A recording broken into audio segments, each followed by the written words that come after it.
لا إله إلا هو الرحمن الرحيم। প্রিয় দর্শক, বিরতির পর আবার আমন্ত্রণ রমাদান করিম অনুষ্ঠানে। মুফতি আব্দুল মতিন আপনার কাছে আসবো। আপনি যেটি বলেছিলেন যে রাসূল করিম সাল্লাল্লাহু আলাইহি ওয়াসাল্লাম ঈমানের এক একটি শাখা বর্ণনা করেছেন জিবরাইলের কাছে। জি, যেমন আমরা বললাম আল্লাহর প্রতি বিশ্বাস স্থাপন করা, রাসূলের প্রতি বিশ্বাস স্থাপন করা, আল্লাহর কিতাবের প্রতি বিশ্বাস স্থাপন করা, ফেরেশতাদের উপরে বিশ্বাস স্থাপন করা, এমনিভাবে ওয়াল ইয়াউমিল আখির, আচ্ছা, পরকালের উপরে বিশ্বাস স্থাপন করা। শেষ দিবসের, যে শেষ দিবসের উপর, পরকাল আসলে শুধু শেষ দিবস নয়, এখানে পরকাল, অনেকে শেষ দিবস বলে, আসলে শেষ দিবস নয়, পরকাল। এটা একটা আমাদের কাল যেটা শুরু আছে, শেষ নেই। যেই হায়াতকে দুনিয়ার কোনো হায়াতের সাথে কোনো প্রকারের তুলনা করা যায় না।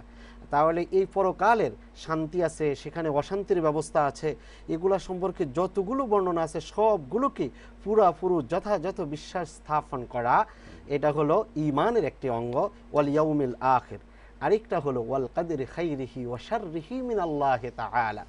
আমার কল্যাণ অকল্যাণ এটার মালিক কে, এটা সম্পর্কে তার স্থির করতে হবে। যদি তার মনে প্রাণে এটা বিশ্বাস স্থাপন করে যে না, আমার মঙ্গল অমঙ্গল আমার সব কিছু হলো আল্লাহর হাতে, তাহলে এটা হলো ঈমান।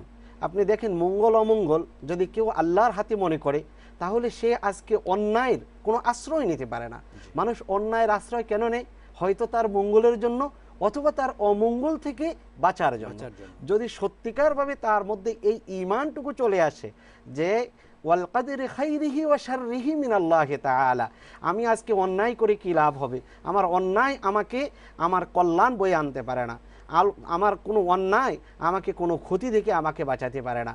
আমার একমাত্র কল্যাণ বয়ে আনার মালিক এবং আমাকে ক্ষতি থেকে বাঁচাবার মালিক হলো আমার আল্লাহ। তাহলে কোনো মানুষ কোনো ধরনের ক্ষতি, কোনো ধরনের অন্যায়, কোনো ধরনের অশ্লীলতা, কোনো ধরনের বেহায়াপনা কোনো কিছু করতো না। আর এই সত্যিকার ঈমান যখন মানুষের মধ্যে আসবে, তাহলে মানুষের একটা সত্যিকার সোনার সমাজ গড়বে। আর এই ঈমানগুলো যেই নষ্ট হয়, যেমনিভাবে মোহতারাম ভাই মাওলানা জাকারিয়া বিন খাজা আহমদ অত্যন্ত সুন্দর চমৎকার বলতেছিলেন, তন্মধ্য থেকে একটা আলোচনা অত্যন্ত প্রয়োজন, সেটা হলো আসলে জাদু। আমাদের দেশে অনেকজনে জাদুর আশ্রয় নেয় নিজের কিসের জন্য? হয় নিজের মঙ্গল সাধনের জন্য, না হয় আশ্রয় নেয় কিসের জন্য? নিজের কোনো ভাগ্য পরিবর্তন করার জন্য, উন্নয়নের জন্য। যদি কেউ কোনো জাদুর কাছে যায়, যাওয়ার সাথে সাথে এবং ওটাকে বিশ্বাস করে, ওটার দ্বারাই নিজের কোনো কল্যাণ বয়ে আনতে পারে অথবা অকল্যাণকে দূরীভূত করতে পারে বলে মনে করে, সাথে সাথে সেই ঈমান থেকে বের হয়ে কাফেরের খাতায় তার নাম লেখা হয়ে যায়। তো সেক্ষেত্রে আসলে কি করণীয়? তাকে বুঝতে হবে যে জাদুর কাছে যদি নাকি যায়, তাহলে তার ঈমান চলে যাবে, সে ইসলামের খাতায় থাকবে না। যেমনিভাবে এটার প্রমাণ সূরা বাকারার মধ্যে আল্লাহ রাব্বুল আলামিন হযরত সুলাইমান আলাইহিস সালাতু ওয়াস সালামের ঘটনা এবং হারুত মারুতের ঘটনাকে অত্যন্ত সুন্দর সবিস্তারে আলোচনা করেছেন। সেখানের মধ্যে আল্লাহ রাব্বুল আলামিন বলেন, ওয়ামা কাফারা সুলাইমান ওয়ালাকিন্না শায়াতিনা কাফারু, যে আসলে সুলাইমান আলাইহিস সালাতু ওয়াস সালাম কুফরি করে নাই, শয়তান কুফরি করেছে। শয়তান আসলে সেখানে জাদু করেছিল। জাদুকে আল্লাহ রাব্বুল আলামিন কুফরি হিসেবে আখ্যা দিয়েছেন। এখানে কোনো জাদুকে আল্লাহ রাব্বুল আলামিন কি করে নাই? বাদ দেননি। তাহলে যে চমৎকার একটা বিষয় বলছেন আপনি, জাদু থেকে যদি আপনি বলেছিলেন যে যদি কেউ এরকম করে ফেলে, তাহলে তাকে পূর্ণ তওবা করে সাথে সাথে জাদু থেকে ফিরে এসে আবার ইসলামের গণ্ডিতে আসতে হবে। আল্লাহ তাআলা তাকে পূর্ণ মুমিন হিসেবে আবার কবুল করে নেবে। অনেক ধন্যবাদ মাওলানা জাকারিয়া বিন খাজা আহমদ। আপনি যেটি বলছেন যেসব আমলের মাধ্যমে আমাদের ঈমান বিনষ্ট হয়ে যায়। জি, আমি দুইটি আমল বলেছি, একটা হলো শিরক আর একটা হলো মধ্যম স্থাপন করা, আর তৃতীয়টি হলো অন্যান্য যে সমস্ত ধর্ম আছে, যেমন মুশরিকদেরকে মুশরিক মনে না করা, ইহুদি নাসারাদেরকে তাদের ধর্ম সঠিক আছে এই ধরনের মনে করার দ্বারা কিন্তু ঈমান এবং ইসলাম নষ্ট হয়ে যায়। আসলে ইন্নাদ-দীন ইনদাল্লাহিল ইসলাম, আল্লাহ রাব্বুল আলামিনের কাছে একমাত্র মনোনীত জীবন ব্যবস্থা হলো ইসলাম।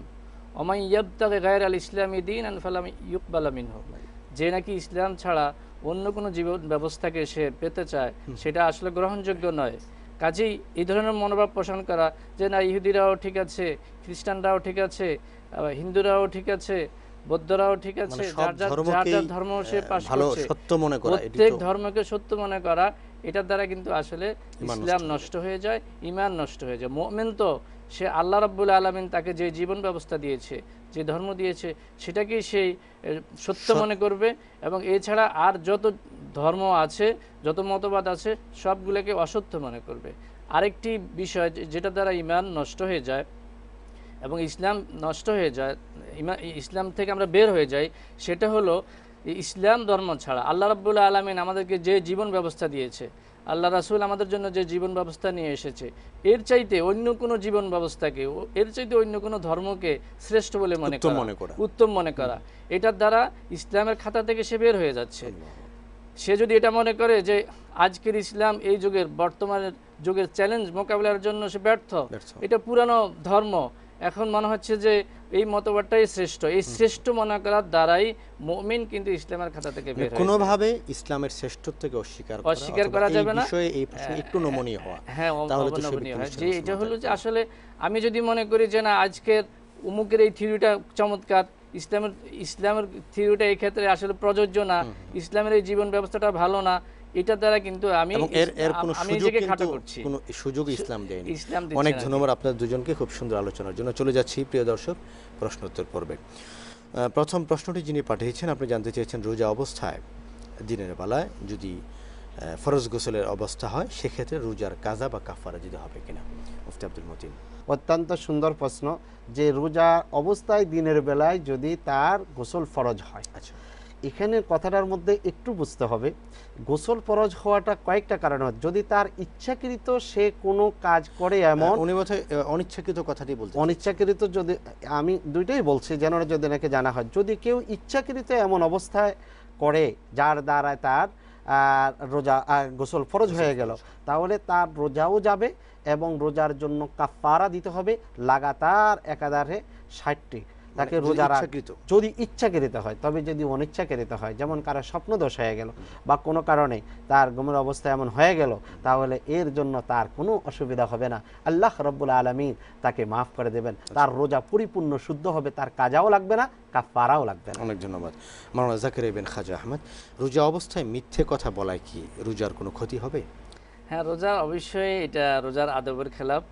আল্লাহ রাসূল বলেছেন যে শুধু পেট খালি রাখা এটার দ্বারা কিন্তু রোজা পরিপূর্ণ হয় না। রোজা যে নাকি মিথ্যা কথা বলে, এর দ্বারা কিন্তু রোজার যে আদর্শ উদ্দেশ্য যে তাকওয়া, সেটা কিন্তু লঙ্ঘিত হয়। হ্যাঁ, রুব্বা সাইমিন লাইসা লাহু মিন সিয়ামিহি ইল্লাল জু ওয়া রুব্বা কাইমিন লাইসা মিন কিয়ামিহি ইল্লাস সাহর। অনেক রোজাদার আছে ক্ষুধার বেদনা ছাড়া সে কিছুই অর্জন করতে পারে না, এবং রাত্রে দাঁড়িয়ে অনেক তারাবি নামাজ পড়নেওয়ালা আছে যে নাকি শুধু জাগ্রত থাকা ছাড়া সে কিছুই অর্জন করতে পারলো না। এদের মধ্যেই হলো ওই ব্যক্তি যে নাকি মিথ্যা কথা বলে, মিথ্যা সাক্ষ্য দেয়, এটা হাদিস শরীফের মধ্যে স্পষ্ট এসেছে। ধন্যবাদ। একেবারে শেষ প্রশ্ন দর্শক, মুফতি আব্দুল মতিন আপনার কাছে আসবো। রোজা অবস্থায় যদি নাক দিয়ে রক্ত ঝরে তাহলে রোজা ভঙ্গ হবে কি? জি, সুন্দর একটি প্রশ্ন। রোজা অবস্থায় যদি নাক দিয়ে রক্ত ঝরে অথবা শরীরের এমন কোনো অঙ্গ থেকে কারো যদি নাকি রক্তক্ষরণ হয়, যদি এমন পর্যায়ে রক্তক্ষরণ হয়ে গিয়েছে যে তার শরীর একবারে অসুস্থ, দুর্বল হয়ে গেছে, তাহলে এমত অবস্থায় তাকে রক্ষা করার জন্য, তার সেবের জন্য, তাকে রোজা জীবন রক্ষার জন্য তাকে রোজা ভেঙে ইফতার করা জায়েজ আছে। এমত অবস্থায় যদি ইফতার করে তাহলে তারপরে কাজা দিতে হবে, কাফারা লাগবে না। তবে এমনি যদি নাক দিয়ে রক্ত পড়ে, এর দ্বারা তার রোজার কোনো ক্ষতি হবে না। একটু যোগ করবে মুফতি আব্দুল মতিন, দেখা গেল যে কেউ দাঁতের চিকিৎসা করাচ্ছেন, দাঁত ভেঙে গেল, দাঁত লাগাচ্ছেন, বা আমরা যেটাকে রুট ক্যানেল বলি, সেই ক্ষেত্রে তিনি রোজা অবস্থায় এটি করতে পারেন। হ্যাঁ, সেই ক্ষেত্রে দাঁতের বিষয়টার মধ্যে একটা জিনিস লক্ষ্য রাখতে হবে, যখন রক্ত বের হলো, রক্ত বের হওয়ার দ্বারায় তার রোজা ভাঙবে না। তবে রক্তটা মুখের মধ্যে গিয়ে যদি নাকি তার খাওয়া হয়ে যায় রক্তটা, তাহলে সেই ক্ষেত্রে তার রোজা ভাঙবে। এই জন্য আমরা বলবো যারা নাকি দাঁতের চিকিৎসা করায়, বিশেষ করে রোড ক্যানেল এগুলাতে, যেগুলাতে রক্ত বাইর হওয়ার খুবই সম্ভাবনা আছে, এগুলা যেন ইফতারের পরে করেন, ইফতারের আগে না। অনেক অনেক ধন্যবাদ আপনাদের দুজনকে সুন্দর আলোচনা করার জন্য এবং দর্শকদের প্রশ্নের চমৎকার উত্তর প্রদান করার জন্য। আপনাকেও ধন্যবাদ। জাযাকুমুল্লাহু খাইরান। প্রিয় দর্শক, শুনতে শুনতে একেবারেই বেলা শেষ, অর্থাৎ চলে এসেছি অনুষ্ঠানের একেবারে শেষ প্রান্তে। এখন বিদায় নেব ইনশাআল্লাহ তাআলা। আগামীকাল একই সময়ে আবারও দেখা হবে নতুন কোনো বিষয় নিয়ে আমাদের সকলের সঙ্গে। সে পর্যন্ত ভালো থাকুন, সুস্থ থাকুন। আল্লাহ হাফেজ। আসসালামু আলাইকুম ওয়া রাহমাতুল্লাহি ওয়া বারাকাতুহু। লা ইলাহা ইল্লা হুয়ার রাহমানুর রাহিমুল মালিকুল কুদ্দুসুস সালামুল মুমিনুল মুহাইমিনুল আজিজুল জব্বার المتكبر الخالق البارئ المصور الغفار القهار الوهاب الرزاق الفتاح العليم القابض الباسط الخافض الرافع